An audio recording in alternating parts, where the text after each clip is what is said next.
There are two moments in two different shows where Fiona Gallagher decides she can't do this anymore. In one, she's barely out of her teens, packing a bag to leave with a man she loves, choosing a baby that isn't her responsibility to raise over 5 siblings who already are.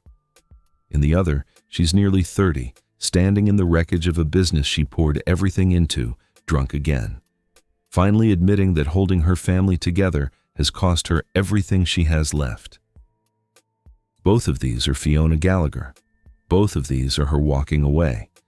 And they happen almost a decade apart in the timeline of their own shows for reasons that couldn't be more different. Hold on to both of those images, because we're coming back to them. Because the gap between them is the whole story. Every version of Shameless starts the same way. Monica leaves, Frank drinks, and Fiona, the eldest, becomes the one who actually raises everyone. Cooking, covering rent, signing school forms, being the adult in a house that technically has one already and functionally has none. That's true whether you're watching the Chicago version or the Manchester one. The premise doesn't change. What changes is how long the show is willing to let that arrangement last before it breaks her. In the UK version, it barely lasts 2 years. Fiona Gallagher, the original one, played by Anne-Marie Duff, falls for Steve McBride almost immediately, a car thief with a genuinely soft spot for her and her siblings. It looks for a while like exactly the kind of relationship that could coexist with her responsibilities at home. Then Steve's past catches up with him. He's forced to flee, and when he comes back for her, Fiona is pregnant with another man's child and faced with an actual concrete choice: stay and keep raising 5 siblings who are, in fairness, old enough to start raising themselves. Or leave with Steve and build something that's actually hers. She leaves. Her siblings are asked to come. They refuse. She goes anyway. There's a detail in exactly how this plays out that's worth sitting with, because it's easy to flatten into she chose love over family and miss what's actually happening underneath. The father of the baby she's carrying isn't Steve. It's a man named Craig, someone she'd been seeing during one of the stretches Steve was gone. So this isn't a clean fairy tale exit where the good guy comes back and rescues her. It's messier than that. She's choosing Steve anyway, choosing to raise a child that isn't his, choosing Amsterdam over Chatsworth, and choosing all of it while her siblings stand there and tell her no, they're not coming. She goes regardless. It's worth sitting with how fast that decision arrives. 2 series, barely any time, relative to how the American version handles the exact same premise. The show doesn't punish her for it either. It treats her exit as something closer to a mercy, both for Fiona and for the audience, who gets to watch her actually get a life instead of getting worn down by one. She doesn't come back for 9 years, and when she finally does, it's for a single episode. A funeral, a reunion, a chance to try to save her 2 youngest siblings from the exact trap she escaped decades earlier. She isn't the backbone of this show for very long at all. She's the character the show lets go of early, on purpose, and mostly leaves alone. What's genuinely striking is what the show does instead of replacing her. It doesn't hand the surrogate parent role to the next oldest sibling and repeat the pattern. Life at Chatsworth just continues, messily, without a single fixed center holding it together.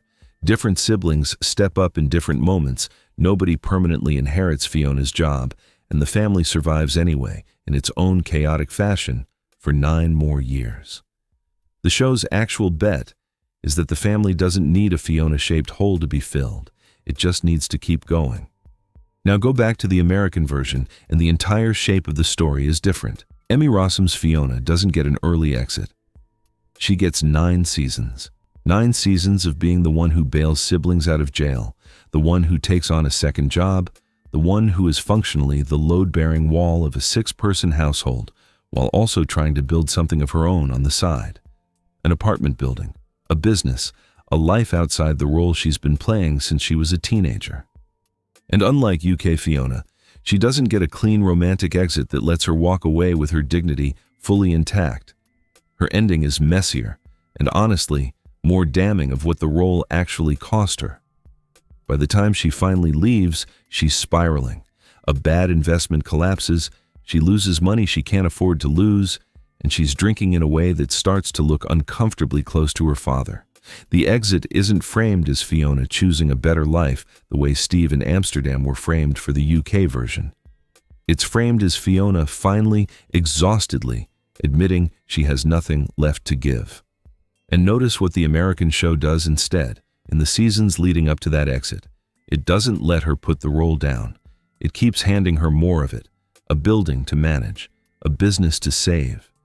Younger siblings who still, even as adults, orbit back to her for money, for approval, for someone to fix things. Where the UK show actively resists replacing Fiona once she's gone, the American show can't seem to stop reinforcing her as the fixed point everyone else revolves around, right up until the moment that structure finally collapses under her. Sit with that difference for a second, because it's the whole argument. One version lets its Fiona leave for something. The other only lets her leave once there's nothing left to leave with. Here's what I think that difference is actually about. And it's bigger than just two different shows making two different choices. It's about what each culture's version of this story believes a family is allowed to cost the person holding it together. The UK show seems to believe 2 years is already too much to ask of a teenage girl who didn't choose this job. It lets her go early, rewards her with an actual love story, and spends the next 9 seasons letting the family figure out how to survive without its built-in surrogate mother. Because the show's actual argument is that they should have to. That the family, not one overburdened sibling, is who should be doing the surviving. The American show seems to believe something close to the opposite, that the family literally cannot function without her, and so it keeps her in that role for as long as the show can justify it, 9 seasons, most of its full run, before finally admitting the cost was real. It's not that the writers don't see what the role is doing to her. It's that the show is fundamentally more interested in watching how long someone can hold a family up before they break than in letting her put it down early. There's a version of this that reads as simply a difference in national storytelling instinct. British social realism tends to let its characters walk away from unbearable situations, while American family drama tends to reward endurance, treat the ability to keep holding on as a kind of virtue in itself. That's probably part of it. But I don't think it's the whole explanation, because the shows aren't just choosing different tones. They're making a specific claim about what Fiona personally owes the people she didn't choose to be responsible for. One show decides the debt is capped. The other doesn't put a ceiling on it until she's already run out, which means the ending. Each show gives Fiona isn't really about Fiona at all. It's a verdict on the entire family structure the character is holding together. Whether the show believes 6 people surviving is worth 1 person being sacrificed for as long as it takes, or whether it thinks that's too high a price, no matter how young she is when she pays it. There's a strange echo of this in how each actress has talked about leaving.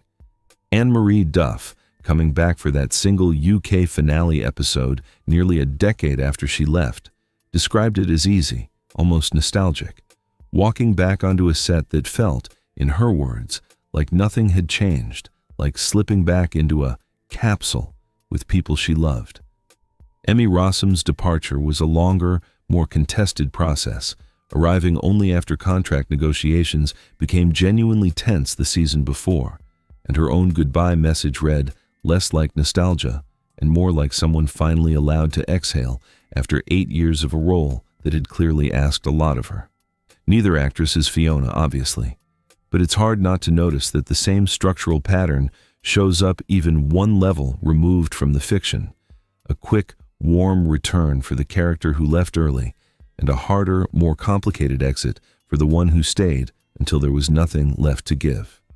Remember those 2 images from the beginning. A girl packing a bag at the end of her teens, and a woman falling apart in the wreckage of everything she built almost a decade later. This is where they land.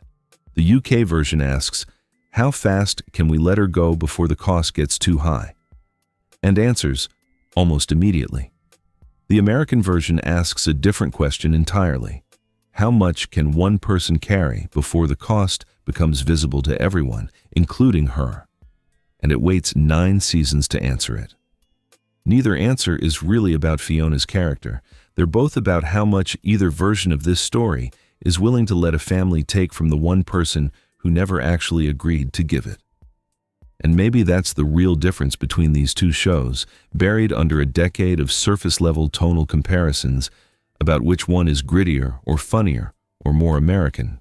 One show trusts a family to survive without its surrogate mother and lets her go while she still has something left. The other doesn't quite trust that and keeps her in the role until there's nothing left to protect. Two Fionas. Two very different definitions of how long love is.